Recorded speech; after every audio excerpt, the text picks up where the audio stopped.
Video disclaimer: This video is only for entertainment purpose, so please don't take seriously. Hello guys, मेरा नाम है मानव और आपका स्वागत है आपके अपने चैनल आरसी मैशअप में। गाइज, आज के इस वीडियो में हम देखने वाले हैं एक कमाल के मैशअप रिएक्शन को। अगर आपको ये मैशअप रिएक्शन की वीडियो पसंद आएगी तो वीडियो को लाइक और शेयर जरूर कर दीजिएगा और चैनल पे नए हैं तो चैनल को सब्सक्राइब जरूर कर लीजिएगा। Thank you. तो गाइज, आगे की बात हम वीडियो खत्म होने के बाद करते हैं, तो चलिए इस कमाल के मैशअप रिएक्शन की वीडियो की शुरुआत करते हैं। Hope you will enjoy. Two vehicles in yard number 7 of Transport Nagar. We are investigating the nature of the blast. अब ये देखिए, जब तक ये वीडियो आपके पास आएगा तब तक आपको और भी कुछ इसके बारे में पता लग जाएगा। लेकिन यहां पे ब्लास्ट हुआ है और ये जो एरिया है ना, ये कमर्शियल एक्टिविटी का हब है। यानी कि यहाँ पे दुकानें हैं, शोरूम्स हैं, मेंटेनेंस के, स्पेयर पार्ट्स के, इस तरीका का यहाँ पे काफी कुछ मामला है। तो यहाँ पे ये ब्लास्ट हुए हैं और इन ब्लास्ट के दौरान इसमें 7 बंदों को चोट लगी है और इसमें से 2 जो हैं वो क्रिटिकली इंजर्ड हुए हैं। फिलहाल किसी के मृत्यु की खबर नहीं आई और भगवान करे ऐसा ना हो, लेकिन ये काम हो गया है, ये ब्लास्ट हो गया। अच्छा, ये ना मैंने पहले भी बोला था एक बार, मैंने कुछ दिन पहले वीडियोस में मैंने आपको बोला था, यहाँ पे जाके देखिएगा आप ऊपर, आपको यहाँ पे आप देख सकते हैं। जब मैंने ये बात बोली थी कि 16 कोर के एरिया में, 16 कोर ये जम्मू वाले एरिया, यहाँ पे होगा। अगर आप जाके इस वीडियो की डेट देखेंगे तो आपको पता लग जाएगा मैंने कब प्रेडिक्शन करा था कि जम्मू में ये होगा, ये होना है। व्हेन आई से जम्मू, मैं मतलब इंटायर मैं जम्मू सिटी की बात नहीं कर रहा सिर्फ, मैं पूरे जम्मू रेंज की, मैं साउथ ऑफ पीर पंजाल की बात कर रहा हूँ। Let's put it like that, south of Pir Panjal मैंने पहले प्रेडिक्ट कर दिया था, ये और होगा यहाँ पे। तो पाकिस्तान यहीं से करेगा, ये अपने औजार तैयार करेंगे, अपने जो स्लीपर सेल तैयार करेंगे और यहाँ पे धूम धड़ाका करेंगे, लोगों में दहशत भरने की कोशिश करेंगे। ये बात सच है और ये होगा। ये मैं पहले भी कह चुका हूँ, मैं आज कह रहा हूँ, ये और होगा। थोड़ा समय लगेगा before security agencies can absolutely clamp down on it, लेकिन ये एरिया दोबारा एक्टिवेट कर रहे हैं। ठीक है जी। एक तो ये खबर है। दूसरी खबर जो है मेरे पास, ये ब्रिटिश पार्लियामेंटेरियन है लॉर्ड करन बिलमोरिया। इसने प्राइम मिनिस्टर मोदी के लिए बोला कि one of the most powerful person on the planet, मतलब इस पूरे दुनिया में सबसे one of the most powerful, मतलब कुछ अगर कुछ चुनिंदा लोग हैं जो कि बहुत पावरफुल हैं, बहुत ताकतवर है, उनमें से एक प्राइम मिनिस्टर मोदी है। और इन्होंने ये भी बोला है कि इंपॉर्टेंस है यूनाइटेड किंगडम की टाइज इंडिया के साथ। India is the fastest growing major economy और big economy, large economy in the world. जिस तरीके से इंडिया ग्रो कर रहा है, देखिए कोविड जब हुआ ना दोस्तों, तो कोविड की मार सबको पड़ी है, चीन को भी पड़ी है। चीन तो हाँफ रहा है, सांसें फूल गई चीन की। इंडिया में क्योंकि ये हो चुका है, जो पहले की हमारी वेव्स आई थी, इतनी अनफॉर्चुनेट डेथ्स हो चुकी हैं। ऐसा कोई परिवार नहीं है भारत में जो किसी को नहीं जानता, जिसके यहाँ अगर खुद क्या नहीं हुई है तो आपके पड़ोस में हुई है, आप किसी को जानते हैं। मुझे नहीं लगता कि भारत का कोई भी ऐसा कोई परिवार है जो इससे परे हो, इससे अलग हो इन बुरी खबरों से। लेकिन वी हैव डेवलप्ड इम्यूनिटी, अब वैक्सीनेशन भी हो गया, इम्यूनिटी भी हो गई, तो इंडिया में इतनी मार नहीं पड़ी कोविड की जितनी चीन में पड़ी है। तो चीन भी बिल्कुल परेशान है, अमेरिका भी परेशान है। अमेरिका में तो रिसेशन की बात कर रहे हैं, लेकिन ये लॉर्ड बेलेमोरिया ने बोला है कि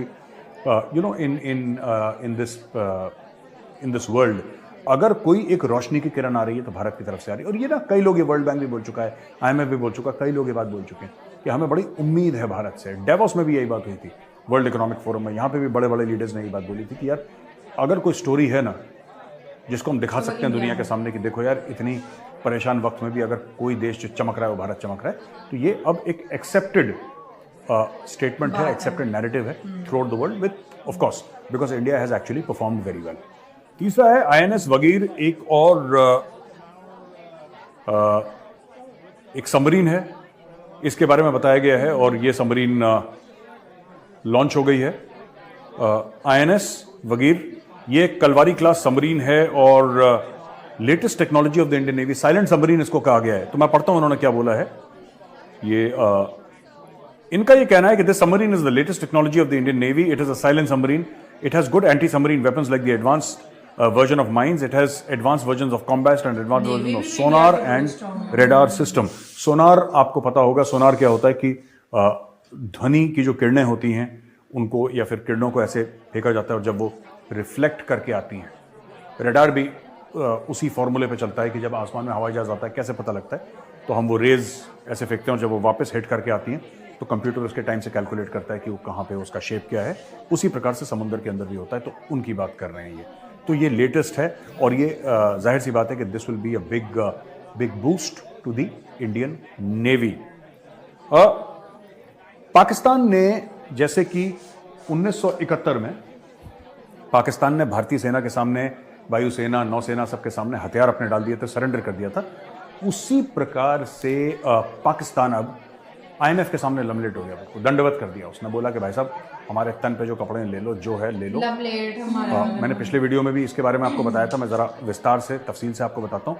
पाकिस्तान ने पूरा सरेंडर कर दिया है और जितनी भी ऐंठ थी पाकिस्तान की, जितनी भी ऐंठ थी, अब सब की सब खत्म हो गई है। पहले इनके एंकर्स बड़ा ये कहते थे, हम ये गुलामी नहीं सहेंगे। मतलब ये गुलामी क्या मतलब है कि आईएमएफ जो हमारे ऊपर टर्म्स एंड कंडीशन लगा रही है, आईएमएफ जो हमारे ऊपर टर्म्स लगा रही है कि तुम्हें टैक्स बढ़ाना है, तुम्हें बिजली का बिल बढ़ाना है, तुम्हें गैस का बिल बढ़ाना है, क्योंकि उसी से तो रिकवरी होगी ना, टैक्स की वहीं से रिकवरी होगी, वो हम नहीं करेंगे। और गुलामी कैसी चीज़ है यार, मुझे एक पाकिस्तानी से बात मैं नहीं समझ पाया। आप चाहते हो आप पैसा लो आईएमएफ से, आप दुनिया भर से पैसा लो और कोई आपसे हिसाब में मांगे, अपना पैसा ना वापस मांग ले, ऐसा नहीं ना। तो भाई आपने पैसा मांगा है, आपको पैसा वापस देना है, सिंपल। आप ये क्यों सोचते हो कि दुनिया आपके साथ साजिश कर रही है? किसको वक्त है आपके साथ साजिश करने का? कोई क्यों आपके साथ साजिश करेगा? क्यों करेगा? ठीक है, आप कहते हैं कि आईएमएफ की जो टर्म्स एंड कंडीशंस हैं वो बुरे हैं, मत लो आईएमएफ से पैसा। जो मुस्लिम उम्मा के आपके 57-58 कंट्रीज हैं, 57-58 जो मुल्क हैं, आप उनमें से हो सकता है 8-10 ऐसे हों जो आपको 2-2 बिलियन दे दें, तो 10 मुल्क भी दे देंगे, $20 बिलियन आपका तो कई सालों तक काम चल जाएगा। फिर आप अपनी चीज़ें ठीक भी कर सकते हैं, कई सालों तक तो नहीं, साल भर तो चली जाएगा आपका काम। तो वहाँ से लें। आप तो इस्लाम का किला है, पाकिस्तान तो इस्लाम का किला है, पाकिस्तान तो सोल इस्लामिक न्यूक्लियर पावर है। वो बातें कहाँ गई आपकी? वो बातें कहाँ गई? मुझे समझ में नहीं आ रहा। जो हर आपका टीवी एंकर, हर आपका नेता, हर पॉलिटिशियन, हर सियासतदान, हर इंटेलेक्चुअल पाकिस्तान का यह कहता था कि हम एक एटमी कुव्वत हैं, हम एक एटमी कुव्वत हैं। रट रट के हमें भी हेडेक दे दिया, दुनिया भर को माइग्रेन दे दिया, हम एक एटमी। तो क्या है वो एटमी कुव्वत भाई? तुम लोग $1-1.5 अरब के लेट गए आईएमएफ के सामने, हम एटमी कुव्वत हैं। खा लो बम को फिर, एटमी कुव्वत है तो भाई एक बात बताओ, हाउ डज दैट मैटर यार? तुम एटमी कुव्वत हो कि नहीं? कौन पूछ रहा है तुमसे कि तुम एटमी कुव्वत हो कि नहीं? किसी ने बोला तुमसे? और झूठ मैं आपको दोस्तों बता रहा हूं, झूठ पाकिस्तान में इतना झूठ फैलाया जाता है लोगों को यह दिखाने के लिए कि तुम कितने इंपॉर्टेंट हो। और ये कोरी झूठी बातें ये अपने मन से बनाते हैं, ये पाकिस्तानी अपने मन से झूठ बनाते हैं। मैं आपको 2-3 एग्जांपल देता हूं। दुनिया हमारे न्यूक्लियर वेपन्स प्रोग्राम के पीछे पड़ी, किसने इनको धमकी दी कि हम ले लेंगे तुमसे? किसने बोला? कोई चिट्ठी होगी, कोई व्हाट्सएप होगा, कोई फोन होगा, कुछ तो होगा, कुछ लॉग्ड होगा ना। किसी ने बोला तुमसे कि हम तुम्हारे वापस ले लेंगे एटॉमिक वेपन? किसी ने इनसे नहीं बोला, ये खुद ही अपने लोगों को झूठ फैला रहे हैं। अच्छा, दूसरा झूठ, हमारे ऊपर प्रेशर है। ये इमरान खान ने झूठ बोला, ये पहले से चल रहा है लेकिन इमरान खान ने इसको फिर नेक्स्ट लेवल पे, तो झूठा आदमी है, नेक्स्ट लेवल पे ले गया। हमारे ऊपर बड़ा दबाव है कि इजराइल को आप रिकॉग्नाइज करें, इजराइल को आप रिकॉग्नाइज करें और पूरा डिप्लोमेटिक आप उसके साथ अपने रिलेशंस। बिल्कुल, इजराइल को क्या फर्क पड़ता है यार, आप लोग उसको रिकॉग्नाइज करो ना करो। इजराइल एक अमीर मुल्क है, it's a first world country. दुनिया में सबसे ज्यादा पीएचडीज और सबसे ज्यादा रिसर्च वहां पे होती है, मैक्सिमम पीएचडीज वहां से निकल रहे हैं। Israel is a democracy, it's a vibrant democracy. Israel क्यों चाहेगा कि आपके पास है क्या?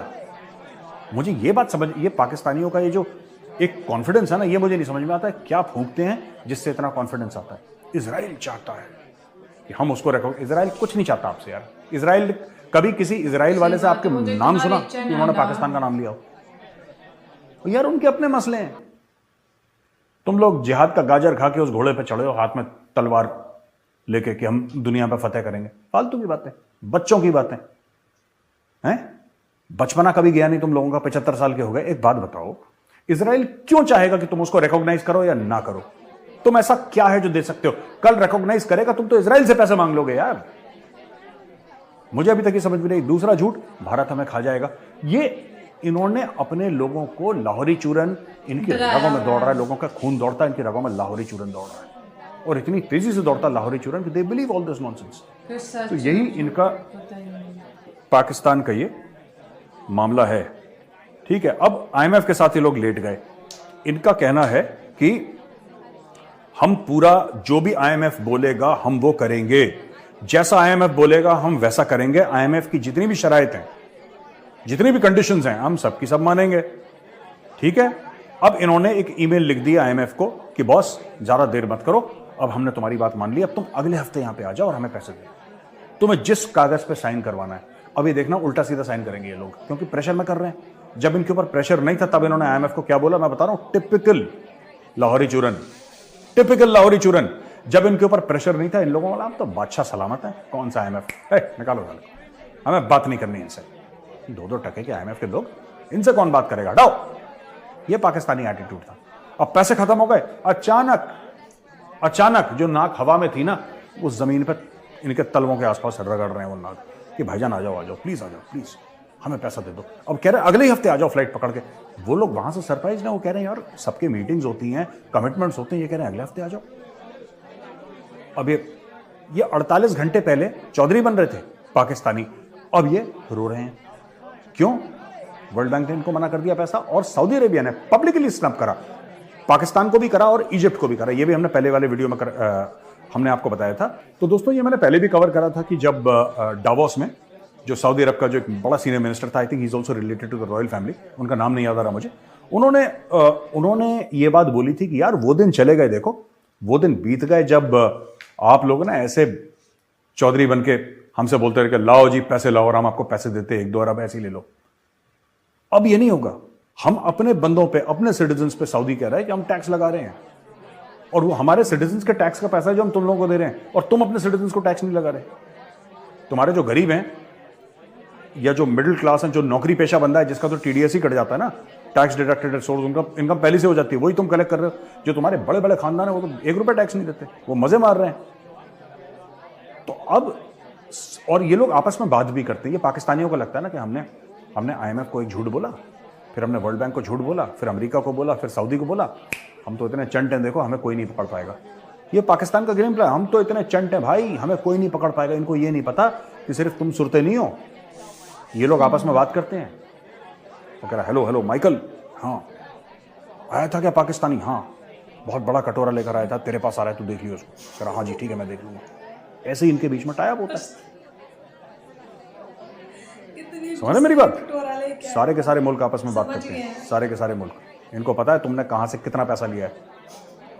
अब वो तुम्हें पैसे भी देंगे, एवज में कुछ रखवाएंगे भी, गिरवी भी रखवाएंगे, सूद पे देंगे, और सूद समेत वापस भी लेंगे, क्योंकि वो तुम्हारे दिन फ्री लंच वाले ना कि यार साढ़े मुसलमान दोस्त हैं। अब वो तुम सिर्फ इतना ही कर सकते हो कि तुर्की से बोलो कि यार जरा 3 बार जोर से कश्मीर बोल देना, बस। मैं तो कह रहा हूं जब निकाह होगा पाकिस्तान में, जब निकाह होगा, जब शादी होगी पाकिस्तान में, तो दूल्हा दुल्हन आपस में कबूल है कबूल है कबूल है मत बोलना, ठीक है? कबूल है मत बोलो तुम। मैं तुम्हें नया एक लाहौरी चूरन बताता हूँ। तुम बोलना कश्मीर है कश्मीर है कश्मीर है, तो लड़की बोलेगी कश्मीर है कश्मीर है कश्मीर है, बस तुम उसी में खुश हो जाना। बस इतना ही हो सकता है तुम्हारा, उससे ज्यादा we can not help you. की नजरें इंडिया पे है क्योंकि वो फास्टेस्ट ग्रोइंग इकोनॉमी है। कोविड के बाद बिल्कुल मेजर सर सही कह रहे, बड़ी बड़ी इकोनॉमी ने अपने घुटने टेक दिए और उनको वो बूस्ट नहीं मिल पाया। इवन दो अमेरिका जैसी सुपर पावर भी इन्फ्लेशन की वजह से बहुत बुरे हालात से गुजर रही है। उनका भी जो है ना जीडीपी जो ग्रोथ है वो भी माइनस में चल रहा है, मोस्टली कंट्रीज के माइनस में चल रही है। इंडिया जो है ये पॉजिटिव स्पीड के साथ आगे बढ़ा है और यही वजह है कि पूरी दुनिया के बिजनेसेस इंडिया में इन्वेस्ट करने के लिए तैयार है, क्योंकि उन्हें पता है अगले 100 साल अब इंडिया के ही हैं। चाइना का भी टाइम ओवर हो चुका है, अब अगली बारी इंडिया की है। और जहां पे उन्होंने पाकिस्तान की बात की, हमें बहुत शर्म आती है और शर्म के मारे हंसी आती है। कहते हैं एक हंसी होती है खुशी की, एक हंसी होती है शर्मिंदगी से इंसान को हंसी आती है कि पाकिस्तान का नाम बिगाड़ के अब कटोरा लोगों ने रख दिया, भिखमंगा मुल्क। हर मुल्क की एक पहचान है। इंडिया को लोग इंडिया बोलेंगे, अमेरिका को लोग अमेरिका बोलेंगे, सऊदी अरब को हमारे मुल्क का नाम आता है नेबरिंग मुल्क, वो कहते हैं। गाइज आपको यह मैसअप रिएक्शन का वीडियो कैसा लगा, अपने थॉट को नीचे वीडियो के कमेंट में जरूर बताइएगा। वीडियो पसंद आई हो तो वीडियो को लाइक जरूर कर दीजिएगा, चैनल पे नए हैं तो चैनल को सब्सक्राइब जरूर कर लीजिएगा। तो थैंक यू, मिलते हैं नेक्स्ट वीडियो में।